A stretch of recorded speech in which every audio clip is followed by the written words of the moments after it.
Major cruise lines have begun adjusting their itineraries ahead of the arrival of Hurricane Idalia, and Florida's cruise ports are beginning to lock down as well. I'll give you the status on all of your favorite cruise embarkation points. Plus, after an embarrassing weekend for P&O Cruise Line, well, they're now forced to, more embarrassingly, ask guests to leave their ship and fly them home after they crashed it into a massive, massive ship. Let's just roll the intro.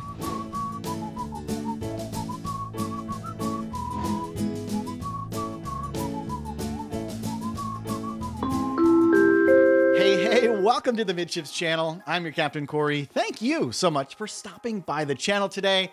I hope you had a wonderful weekend. I know I did, but we're back. The cruise news game is on, and let's start with the big story coming out of Florida. The cruise ports and the cruise lines, the cruise operators, the cruise passengers, everybody down here is hunkering down ahead of the arrival of Hurricane Idalia. Currently, 3 of Florida's 5 cruise ports have begun preparing by elevating their port condition levels. If you hear Zulu or Yankee, you're not getting in or out of port. Let's just leave it at that. Ahead of Hurricane Idalia's arrival midweek, forecasters say she could arrive as strong as a Category 3 hurricane near where the Florida Panhandle turns, kind of in that Gainesville area up there in the Gulf of Mexico. Although some people think that it could hit Tampa head on, that cone of uncertainty remains pretty big, and a direct impact to the Tampa cruise port, that would be catastrophic. We got a lot of friends over in Tampa. I'm pretty sure that Tony and Jay live over that direction. If you guys need to make an escape, come on by. I got extra rooms. Tampa is very low-lying. It's very prone to flooding. When I lived over there, the 3 bridges that get you across the bay, well, a bad enough storm would close those bridges for hours on end, so I could not imagine what a hurricane would do to the Tampa cruise port. And speaking of cruise ports, Tampa Bay, Jacksonville, and Port Canaveral all lie within the projected path of Hurricane Idalia. And in preparation, the Port of Tampa Bay has already gone to Condition Yankee, shutting down all inbound traffic. Fingers will remain crossed, though, for Royal Caribbean's Serenade of the Seas and the Carnival Paradise. They're both scheduled to come in a day after the storm rolls through. So hopefully everything is clear and open for those 2 ships to make it through. Now, we also have to look at cruise ports on the other side of the state, on the east coast of Florida. Remember, these storms are massive, hundreds of miles, and with the change of directions, the constant spinning, they bring in a whole different type of weather from the west side to the east side of the storms. Let's talk about Jacksonville and Port Canaveral. They're not out of the weeds as of yet. As it's forecast, most of the strong wind conditions from Idalia will be coming out from the east to the west, putting both of these cruise ports into a risk for not only wind-related damage, but storm surge as well. Remember, the wind, it blows up these waves, and they just come inland, and they'll take you out, man. They will ruin your day. As of the latest reportings, Port Canaveral does remain open, but it wouldn't be out of the question to see the port close down for several hours, at least on Wednesday. In addition, the port of Jacksonville, which is on the far northeast coast of Florida, will likely close down sometime either early Tuesday or late Tuesday evening.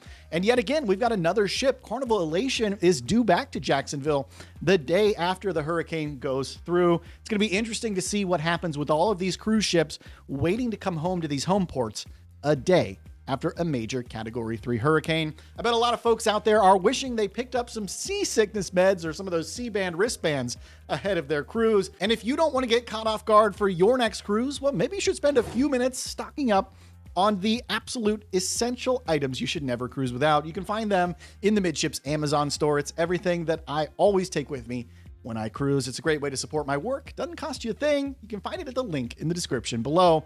If you can't find that link, just tap the title of this video on your phone and things will appear under it. That's where you can find the link. Now, I could talk all day about hurricanes as a Floridian and a boring dad joke connoisseur, but we've got to keep the cruise news rolling. We're heading over to the UK. I think it's that way.